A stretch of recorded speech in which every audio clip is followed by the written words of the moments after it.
All right, guys, here we go. Real quickly, we're going to look at the US dollar currency index, the DXY.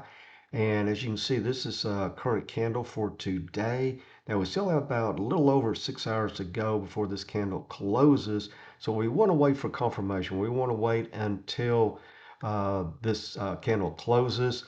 And there's many examples of that. You guys have seen, huge, for example, green candles form, especially in crypto.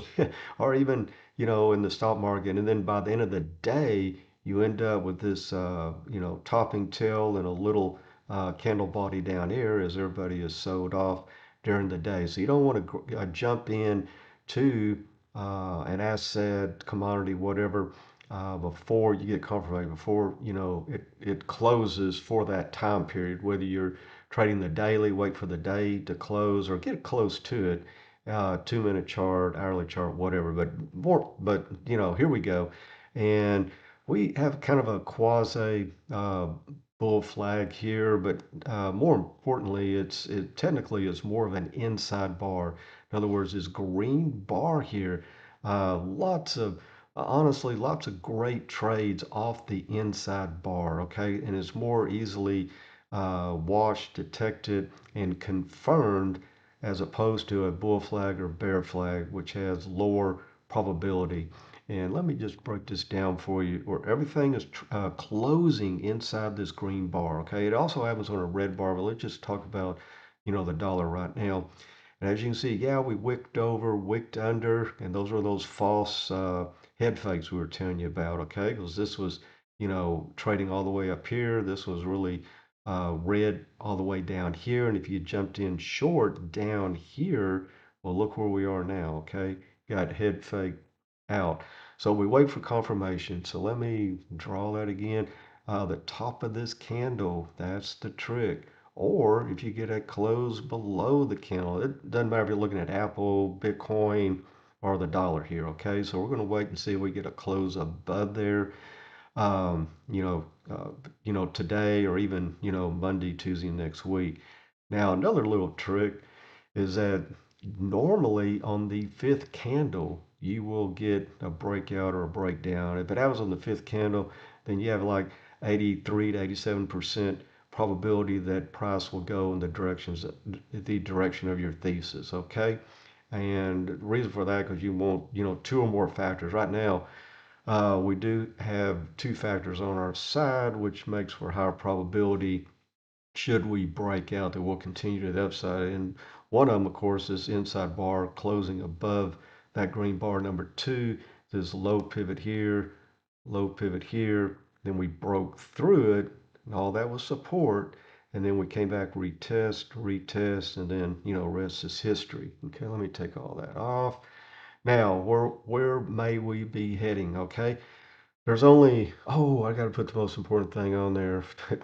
Okay, the 50 uh, day simple moving average. Okay, denied, denied, denied, denied, and then possibly today or first next week you could get a close over the 50, the green line on my chart, simple day moving average, and uh, this previous support, which is now resistance. So there you go. We have our two factors. So now we have an 83, 87% probability that we'll run up here to our price target. Okay. So what we do next? Okay. Where price goes, there's only three places.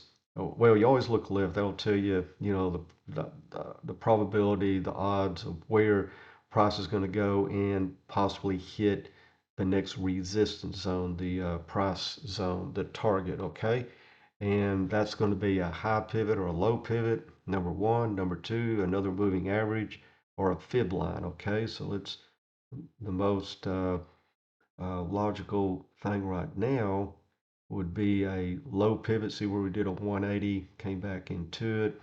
This consolidation zone would be the first area that we would look at for, a price target near term. Okay.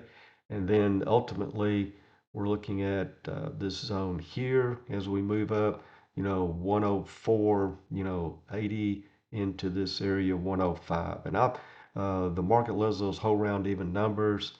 So I believe we'll ultimately come up to this little high pivot area here in this zone at 105 is my expectations. Now, what's going to happen in the meantime? Okay, as price, possibly on the DXY moves up, hits these little zones, and you're going to see gold, silver right here, Bitcoin, the SPY, the S&P 500, all those guys pull back in. Okay, so that's the expectation of what will happen at that point.